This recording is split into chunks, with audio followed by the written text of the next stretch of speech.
উনি এখন জামালপুরের বুকে অযোগ্য দেখছেন। যোগ্য জবাব দিতে হবে, বিজেপির পর থেকে যোগ্য জবাব দিতে হবে।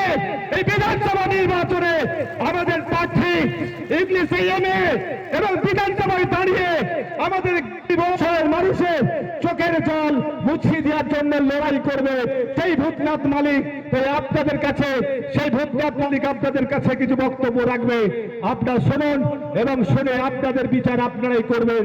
আমি ভূতনাথ মালিককে কিছু বলার জন্য অনুরোধ করছি।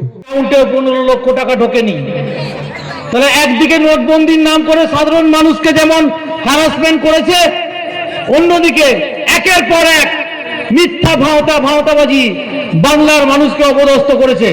আজকে আপনারা দেখুন, বাংলার কোন উন্নয়নের টাকা বিজেপি সরকার দেয়? এখানে দিদিরা মায়েরা আছেন, আপনারা যে প্রকল্পগুলোর টাকা পান সেই প্রকল্পগুলোর টাকা মমতা বন্দ্যোপাধ্যায় আপনাদের দেন। সম্পূর্ণ রাজ্য সরকারের তহবিল থেকে আপনাদের দেয়া হয়, কেন্দ্রের বিজেপি সরকার আপনাদের দেয় না। মায়েদের বা দিদিদের নামে যে স্বাস্থ্যসাথী কার্ড, সেটাও মমতা বন্দ্যোপাধ্যায় তৈরি করে দেয়া।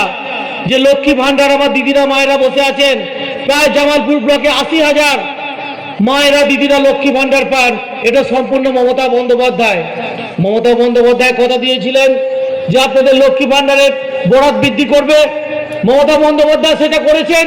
কারণ কথা দিয়ে কথার যিনি রাখেন তার নাম হচ্ছে পশ্চিমবঙ্গের জননেত্রী, আমাদের সকলের মা, আমাদের মুখ্যমন্ত্রী মমতা বন্দ্যোপাধ্যায়।